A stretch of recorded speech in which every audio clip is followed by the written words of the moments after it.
So the Emmy nominations came out a day after we recorded Keep It. So we're back with a bonus episode of Keep It. I'm Ira Madison III.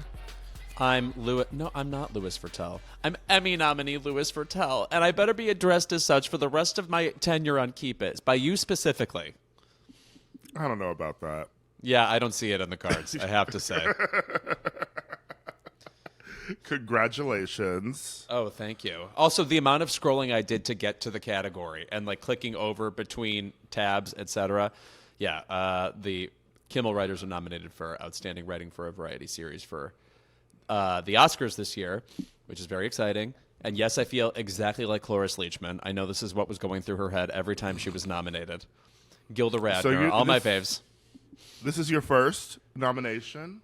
Yeah, the Kimmel's been nominated for Variety Series a number of times. Never for Variety Writing, though. And they just cut down the nominees in both those categories, interestingly. Actually, my takeaway from the Emmy nominations is they cut down a lot of categories, and I am happy to see it. Well, you know what? The Emmys were a little bit of a mess with the rollout today. I want to say that every website I looked at had random nominees that I feel like weren't actually nominated. I think Variety at one point was telling me that The Gentleman was nominated for Best Comedy Series. And I was like, huh? Come again? Yeah. And then I discovered Theo James was nominated for Best Actor in a Comedy Series for The Gentleman. So some chicanery did sneak in there.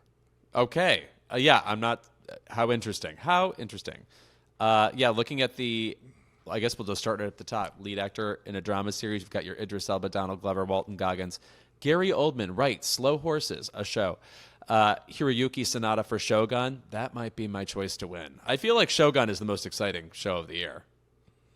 Yes, I am very excited to finally watch Shogun. I have not seen it yet. The girls have been talking, and I'm ready to listen. Okay, great. I was waiting for a white body of men to tell me that the show is good. Oh, right. Well, here I'm the whitest body of them all, and watch me go. I will say about this show, I guess it's the first time ever in fashion history where the fits were popping. I had no idea that Japan was going this hard with the fashions at that time. Yeah, the fashion looks good. I mean, I'm really excited just about all the clips that I've seen. I have sort of been in a space where I haven't been diving into serious dramas, if that makes sense. You know, I feel like coming out of the pandemic, I was still in a reality TV show mode, and then I was in a comfort comedy mode where I've just mostly been rewatching comedies that I've seen already. Oh, me too. No, likewise. Yeah. And now I feel like I'm ready for like serious drama. You know, I'm already watching stupid drama, as in I watch House of Dragon every week. Right.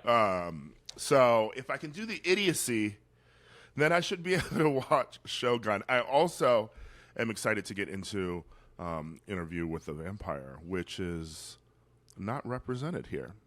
Well, I'll say this about stupid dramas. The Emmys hear you, because lead actor in a drama series, both Jennifer Aniston and Reese Witherspoon got in for the morning show. And we haven't used the word payola in about 50 years. Guys, what is going on here? What is happening?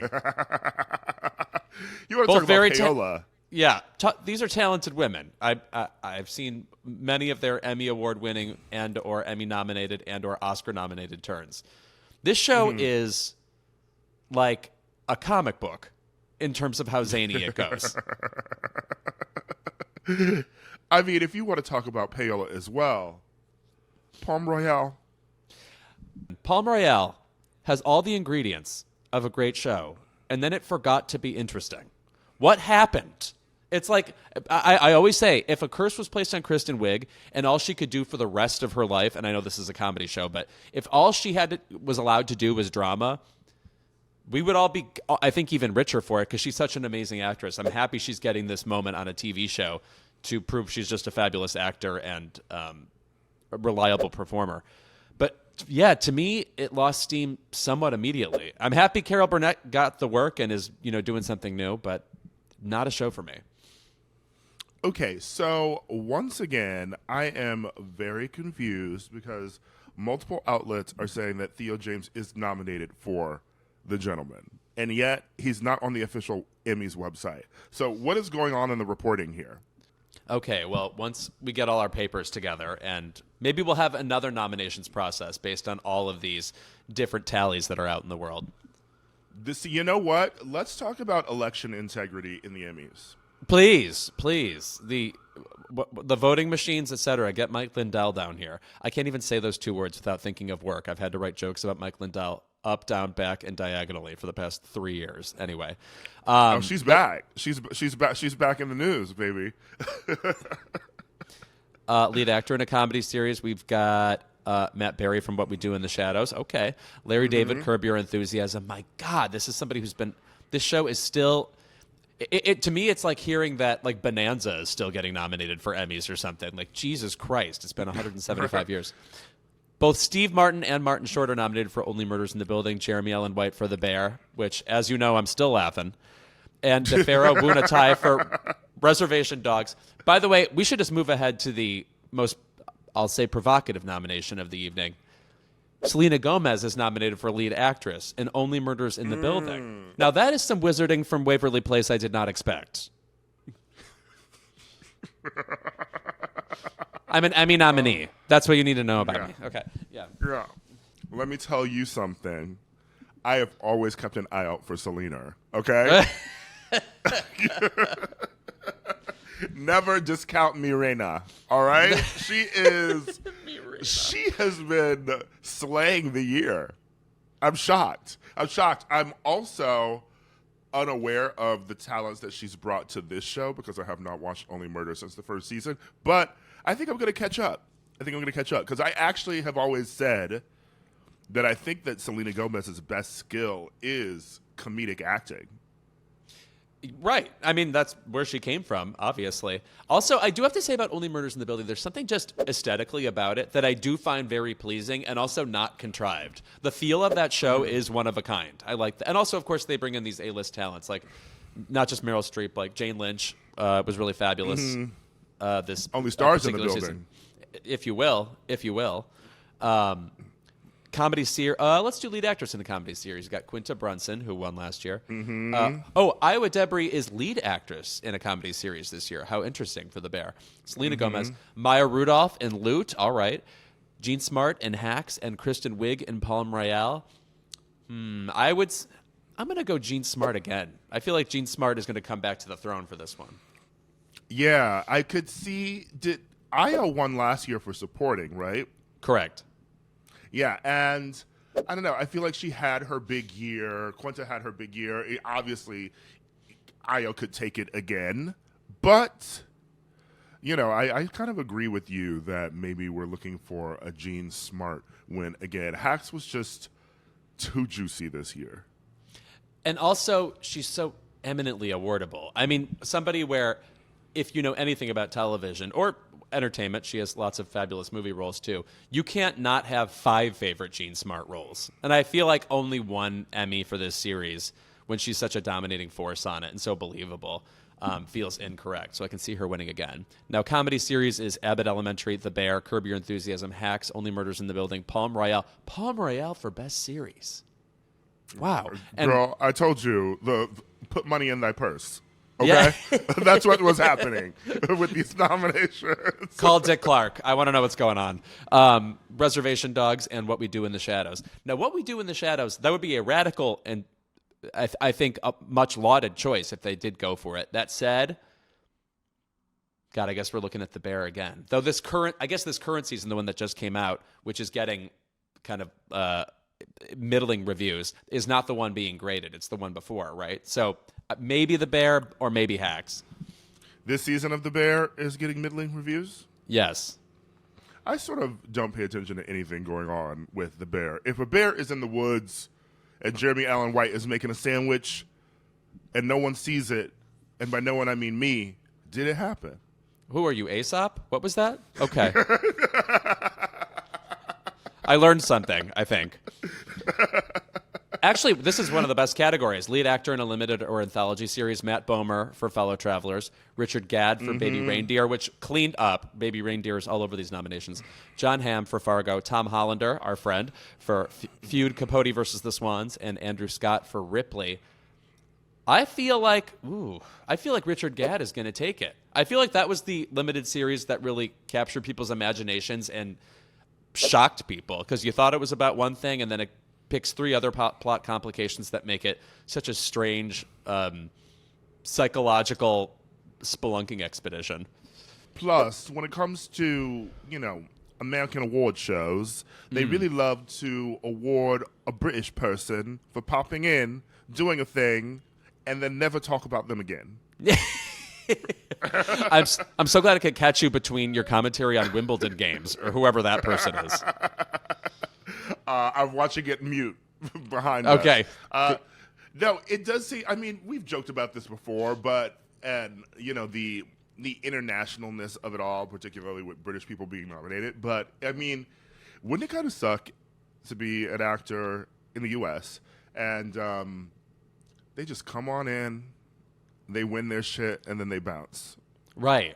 And there's just something about them we immediately associate with prestige, because there's a flash of wit about them. And TBH, we don't have that here, so we're right to do that.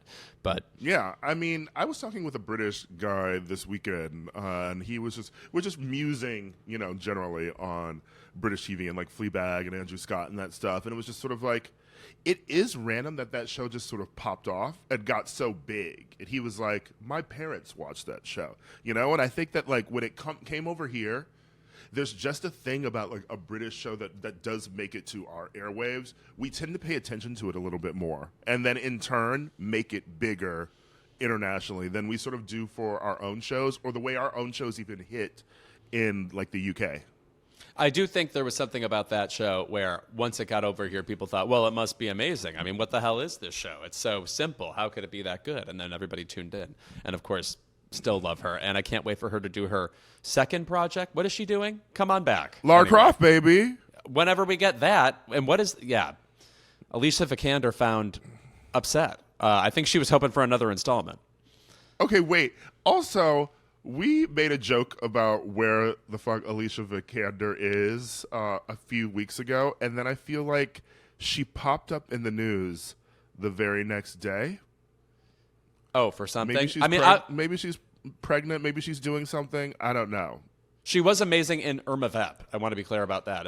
If anybody hasn't seen Irma Vep, the miniseries adaptation of the essayist movie, it is so fucking good and very strange. Very caught me off guard. Okay, we've got... Oh, it was that Alicia Vikander, who I always forget is together with Michael Fassbender, that they are going to be working together on a project for the first time since the project that they met on.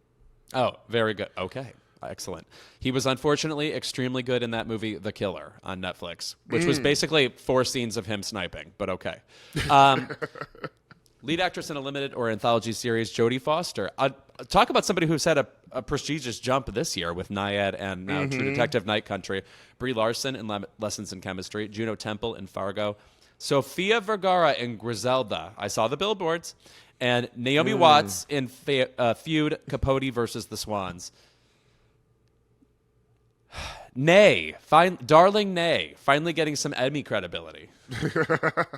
Baby, let me tell you, my money's on drug lord Griselda. Used to move weight through Delta. Okay, that's a Nicki Minaj lyric that predates Griselda the TV series. So she's in the pop culture sphere. Like people knew who Griselda was before the show, and I feel like that show was. Maybe it's died down a bit, but everybody was talking about Griselda. And I feel like everyone was talking about that big turn that she had to playing drama. Also, it must be said, I rewatched, I'll say, 15 episodes of Modern Family while I was in Fire Island recently. Talk about a show. We talk about how we rewatch 30 Rock all the time. You can put on Modern Family and roll through it and laugh consistently. It's a very consistently funny show. But Sofia Vergara... 15 in Fire Island? Is that what y'all was doing? Girl, the episodes are short. I'm telling you, it's like a vignette. She never won an Emmy for that show, whereas Julie Bowen Wow. won 2. And when you watch Sofia Vergara on that show, never not getting the laugh. Never like an awkward delivery. She is an A performance every time. That character was, if that show weren't on that show, you would want to watch it probably half as much. She's amazing on that show. I did not watch Lessons in Chemistry, although I did watch the first 20 minutes of it because I said Brie Larson and the concept seems good, and then I got distracted and never came back to it, which happens on Apple TV all the time. Well, also because it's just there. There's something about TV where if there isn't a sustained conversation about a given show, you give your, especially if you're people like you and I, who it's like we consume all that we can within reason. It's like if we can get rid of if we can take something off of our plate that isn't going to make a dent otherwise, it's like unfortunately when it comes to hours and hours of one show, we're likely to miss it. Yeah, it's very weird because I feel like when people ask us about TV series, even this week, right? When I was referring to Shannon Doherty, I can recall moments from Beverly Hills 90210 and Charmed even. There was a period where kids who were growing up who were really in the popular culture, all we did was watch everything that was on TV. Like we would watch a CBS sitcom, that was meant for adults, and the one that's been on for one season, it was canceled, but we remember it. And now there's just so much shit on, and I feel like you don't need to watch everything anymore to be a part of the conversation. And right. I wonder for even shows like that, what is the point of them? Because who is having the conversation? Who's having a water cooler about Brie Larson in Lessons in Chemistry? I hate to put it that way, but it is what is the shelf life of a show like that? It's interesting. But then again, maybe people discover it at a later date. That seems to happen with a lot of TV. Who knows? Limited or anthology series: Baby Reindeer, Fargo, Lessons in Chemistry, Ripley, True Detective, Night Country. I will say Ripley enjoyed the entire thing, and yet I still felt it could have been 3 episodes shorter. I think Baby Reindeer is the one that sticks with people, and unfortunately, when something has that zeitgeisty feel of not just people are enjoying it, but it's picking up and you have to tell somebody to see it, I think that's what's going to win ultimately. It's the most exciting of these nominees. Well, as you know, I hated Ripley, so we'll just move on from that. Did you really hate it? Black and white. I just stopped watching it. I really wasn't into it at all. I didn't dig it. Yeah. I will say it is strong. I don't like to spew vitriol like that towards a show that wasn't offensively bad or didn't not like it did anything to me personally, and I truly love most of the people involved in it, but I just didn't dig it. It wasn't for me. Well, then we will move on. Outstanding talk series. Now, see, this is necessarily a cut down category. There are always 5 in this category before, and there just aren't that many talk shows. But it's The Daily Show, Jimmy Kimmel Live, Late Night with Seth Meyers, Late Show with Stephen Colbert. I guess it's going to be Stephen Colbert. I don't know. I mean, I think you need to get the writing nomination to make that happen. And as you know, I'm not a double nominee.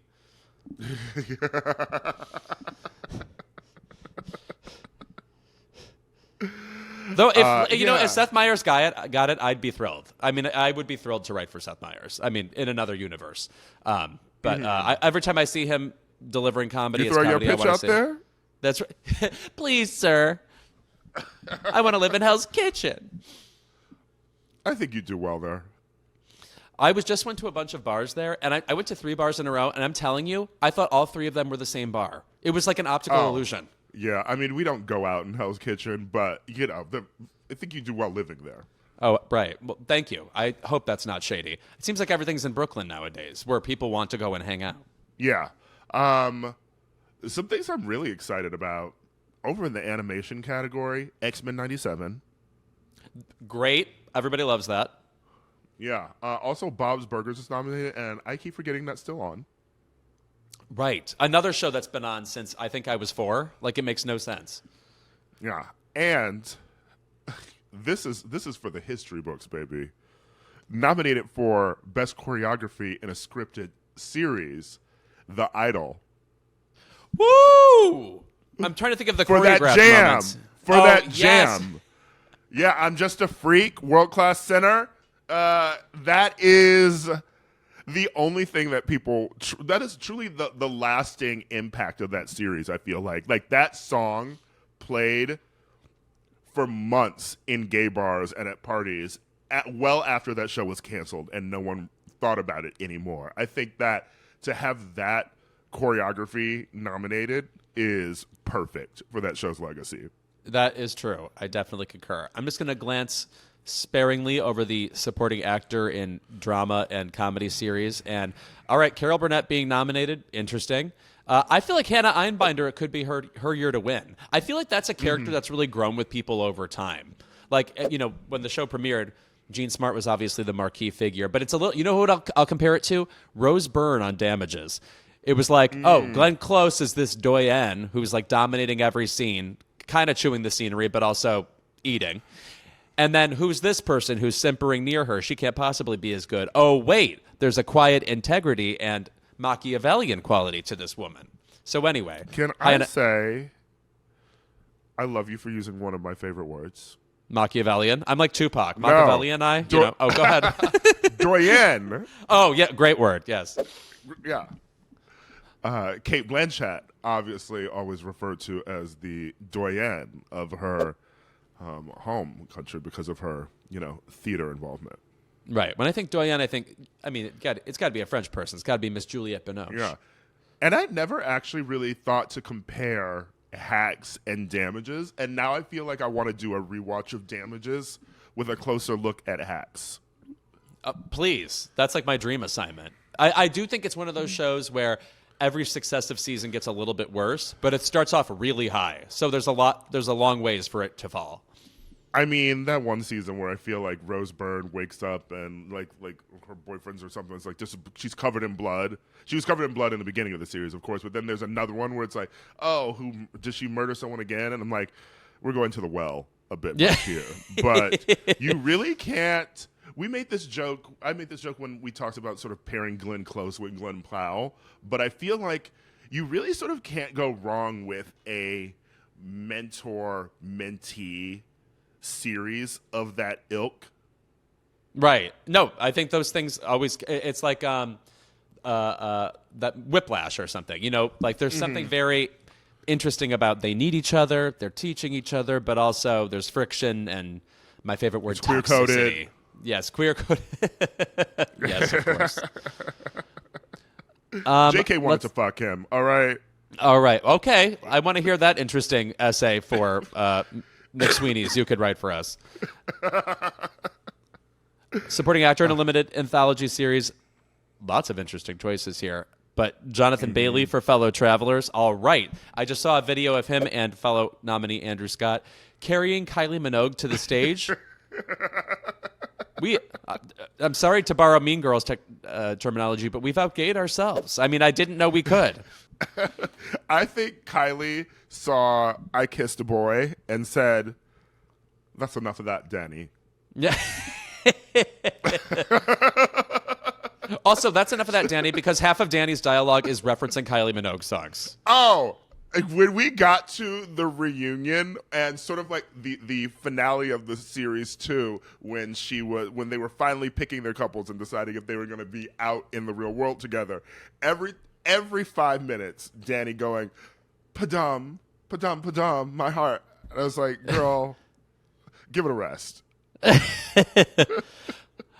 Oh, I will say, in Outstanding Guest Actress in a Comedy Series, Da'Vine Joy Randolph, nominated for Only Murders in the Building. Love to see that. And also, would love to see her on Keep It, the podcast. Da'Vine Joy Randolph, where are you? Yale's own Da'Vine Joy Randolph, come hang out.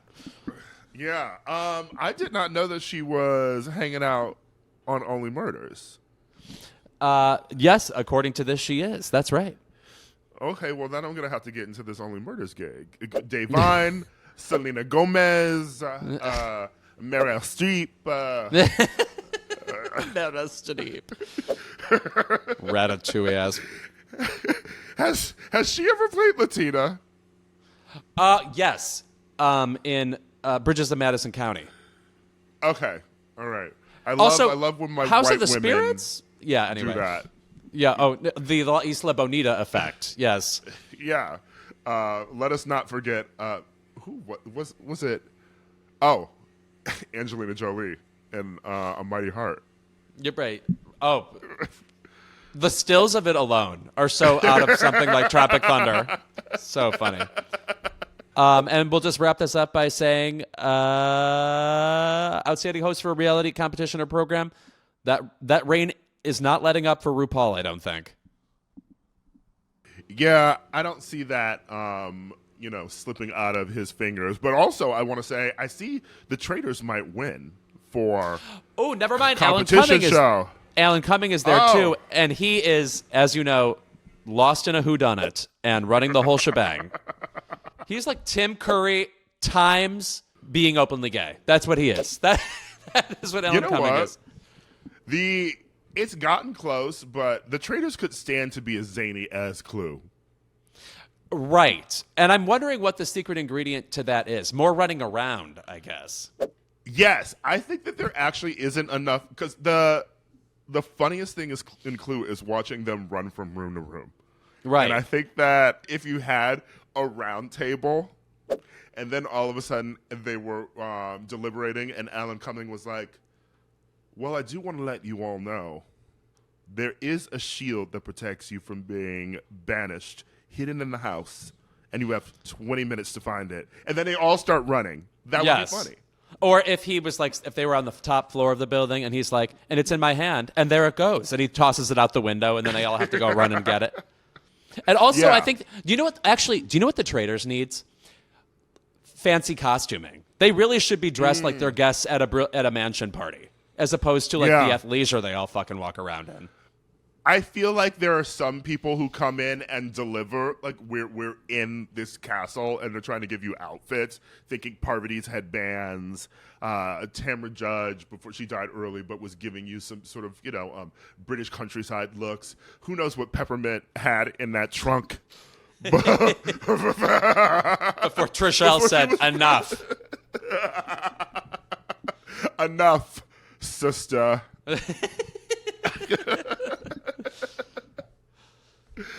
All right. Well, this is the Emmys. All right. And I'm among them. Yeah. Emmy-nominated Louis Vuitton, ladies and gentlemen. Yes. I keep calling myself things like Valerie Harper. I get confused with all the other Emmy nominees. Gene Smart. No, that's not me. Louis. I mean, the way that you have your women on your wall, there's some Keep It listener that probably has a printout of your headshot in black and white, and it's just hanging behind them, and their coworkers see it on Zoom. Your lips to God's ears. If that person would like to show himself, herself, their self, would love to meet them from afar over Zoom. Let's hope it's not an Annie Baker. Right. Or, Wait, no, Annie... what's her real Annie last Wilkes. name? Annie Wilkes. Annie Wilkes. Annie Baker's the playwright. Sorry. Yes. I love you, Annie Baker. Anyway, that's our episode, our bonus episode, and those are the Emmy nominations. We'll see you next week.